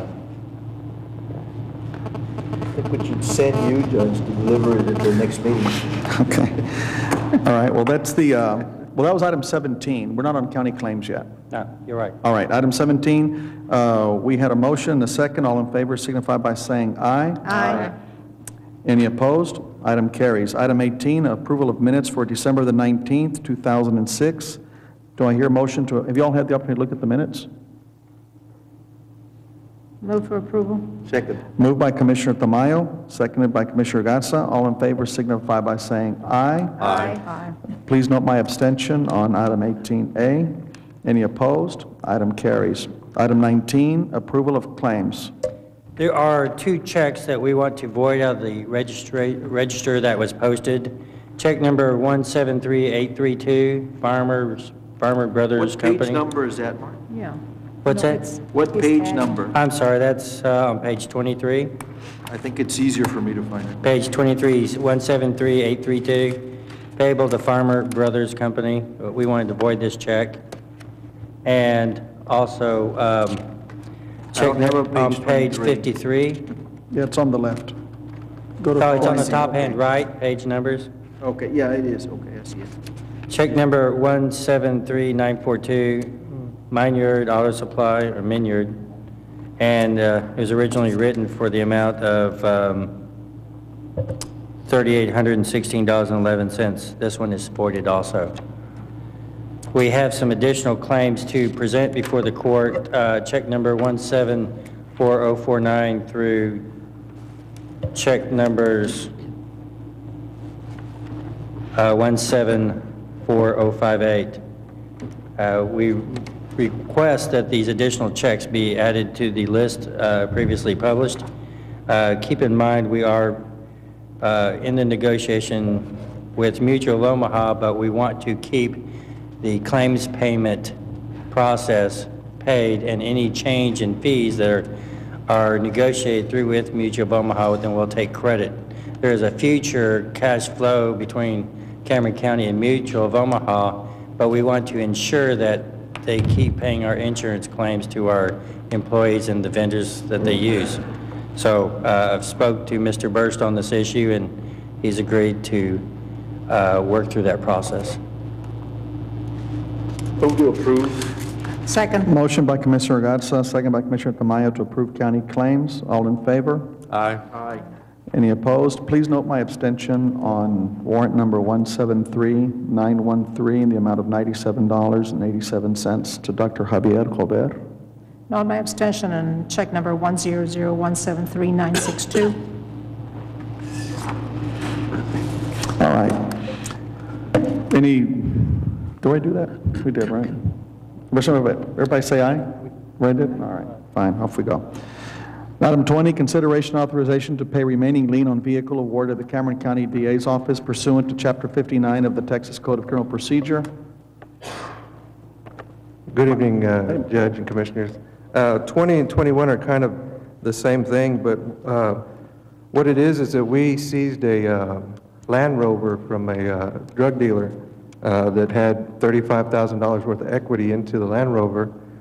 We were awarded that Land Rover, and we're not going to drive a vehicle like that around, so what we want to do is pay the lien on it from our drug fund, which is $17,000, and trade that Land Rover in for 3 economy cars, 3 like Hyundais or Hondas or something along those lines, so that we can have our investigators drive cars that have warranty, number one, and also that have better gas mileage. And so we were just asking permission to do that on 20, and then of course the trade-in on 21. But we're going to do the trade-in through a bid process, which allows all the different car companies in the county to come up with an offer that hopefully we can get 3 that are paid for in exchange for the Land Rover. I move to approve item 20.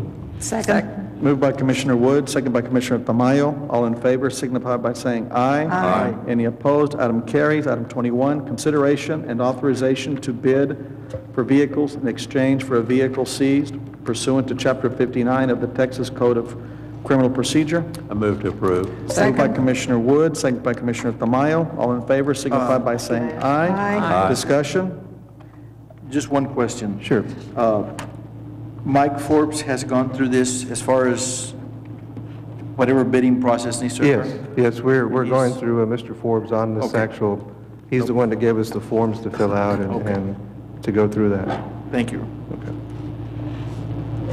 Any opposed? Item carries. Item 22, consideration and action to transfer lapsed salaries in the amount of $5,000 from Fund 10-499, slot number 3, to Extra Help, Fund number 10-499, and $4,800 from Fund 10-499, slot number 3, to slot number 91, Building Improvements. Do I hear a motion to approve? So moved. Moved by Commissioner Wood. Do I have a second? Second. Second by Commissioner Benavides. Discussion. Are we going to start doing this for any department that asks us for any lab salaries to be transferred from salaries to any other item that they would need? Is this a common practice? I mean, I thought we were going to allow them to accumulate, and then maybe you have a little surplus there at the end of the year that you can count on for a rainy day. In the past, this really wasn't done that often, but the court set a precedent by doing this for another elected official, maybe within the last 20 to 30 days. It should have been brought up probably at that point, but it was approved. So I think now we've set a precedent until we decide that from this day forward, we're not going to do anything. But we've already done that with other elected officials. Well, the situation I think we have here is they've got some space that has been allocated to them, but no money to do any improvements to it, and they're using money within their office to be able to do those improvements, even though it's coming from lap salaries. Correct. Is that? So I think we're probably going to have to go on a case-by-case basis. I mean, And the justification. I just want to make sure that I understand what process we're going to follow, and I'm not questioning your office. I'm questioning what policy we're setting as a commissioner's court in regards to lab salaries and how it can be used. and that's a good point. Yeah, that policy was set, I don't know, in the last 3 or 4 weeks with somebody else. So I think at some point we have to come up with another. Yeah, that's right. But the same fiscal year. So I think we need to set something up as a policy about doing that. In the past, that had never been done, or, well, I would say never. It wasn't that frequent. Normally, those lap salaries do go back into the general fund, but whatever the court wishes are. Judge, this is the first time that the tax office has requested this lab salaries transfer. This month. Yes. I think this is just one of many other situations we have to really evaluate. On a case by case. And see what policy we're going to set, because there's other situations that we have that we really need to define and decide which way we're going to go, so that we're not guessing every time something comes before us. I agree. All right. All in favor, signify by saying aye. Aye. Any opposed? Item carries. Item 23, consideration possible authorization to allow Fish Across Texas Surf Fishing Tournament contestants free access to county beaches on February the 10th, 2007. Judge, Commissioners, at the request of Shane Wilson, I think he's an associate of the Fish Across Texas, He had approached us and asked us if we would sponsor be a sponsor of this Fish Across Texas, I believe it's the world's largest surfing fishing tournament, and allow access to the participants, free access to the participants through our beach access points. I know we've never done this before because of the bond covenant, but in return, what they're going to be doing is, of course, providing advertisement for us and also cleaning the beach. Each participant is going to be given a bag, and they're going to pick up trash when they go onto the beach. They're going to return it back to the registration point, which is, I believe, Fishbones? Oh, the KOA, which is now KOA. And they get a T-shirt, and I believe they get something to eat. But Shane's here, right? Shane's here if y'all would like to listen to his presentation. Go ahead, Shane.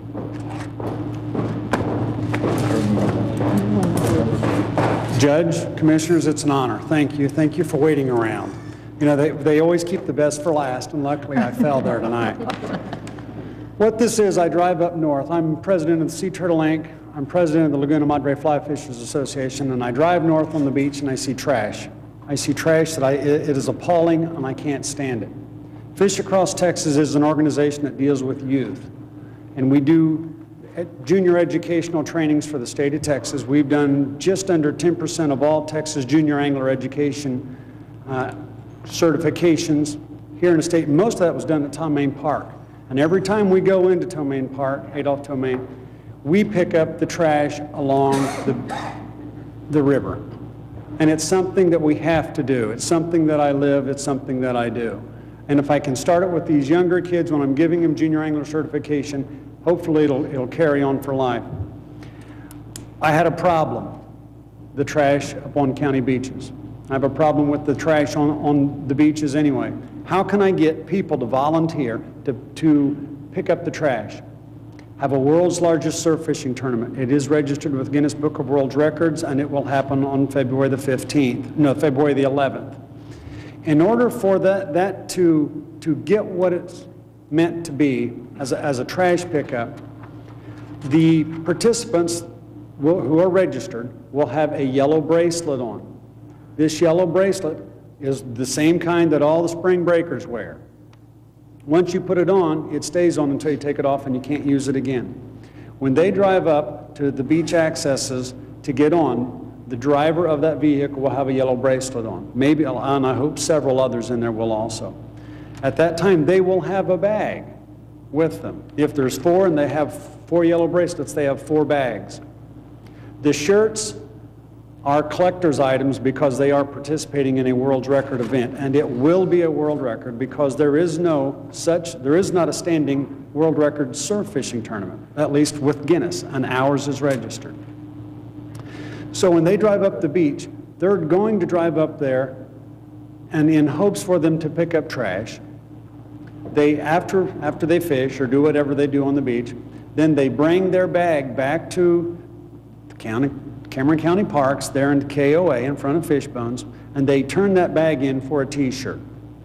Along with that T-shirt, they're going to get a nice yellow KOA souvenir, etc. But that gives the opportunity to have the beaches all the way from the jetties down on the south end of the island all the way to Mansfield to get somebody out there to pick something up. Whether they will or not, I don't know. But I'm hoping that they will. I'm hoping that they will, and I think they will because Valley Proud is involved in this very heavily. Captain Crab's coming. Channel 5 is involved in it. KOA is involved in it. Cameron County has worked very, very well with Fish Across Texas. They have seen the benefit in the picking up of the trash, in the education of the youth.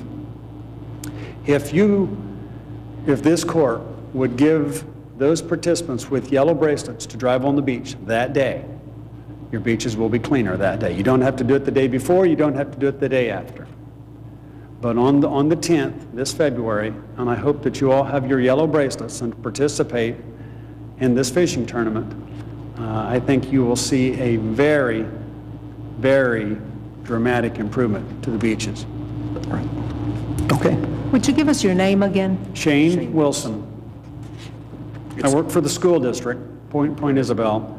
I've seen you on numerous occasions. I know. You came over and when we I was saying, presented I you know with who some that money. person is. I knew I'd seen you before. And with this, there's no issue regarding the bond covenants? Because you said that you'd never done this before because of the bond covenants. So are you saying that doing it this way, the way Shane wants to do it, we're okay? Correct. This is similar to what we do with the two events we have during the year, which is Adopt a Beach. Yeah. All right, okay. Do I hear a motion? So, Moved by second? Commissioner Gatsa, second by Commissioner Tamayo. All in favor signify by saying aye. Aye. Any opposed? Item carries. Well, Do I- I'd like to thank Shane for all the work that he does. I know that you're a good role model for a Thank you. lot of kids, and I know you get a lot accomplished. I want you folks to go out and promote this thing because it's our beaches that we're saving. So the Boys and Girls Club at Harlingen has attended one of Fish Cross Texas trainings. So talk to them, please. Sure will. Okay. Thank you, thank you. Shane, good to see you again. I know he's very involved with the Sea Turtle Inc. and went to your fundraiser and everything was cool, so thank you very much. Tell them what? Oh, yeah, you know, that's right. I forgot about that. Is that on my calendar? It is? Okay. All right. Don't forget. Thank you, Shane. Appreciate you coming by. Do I hear a motion to adjourn? So moved. Moved by Commissioner Tamayo. Do I have a second? Second by Commissioner Gatsa. All in favor signify by saying aye. Aye. Any opposed? God save this honorable court.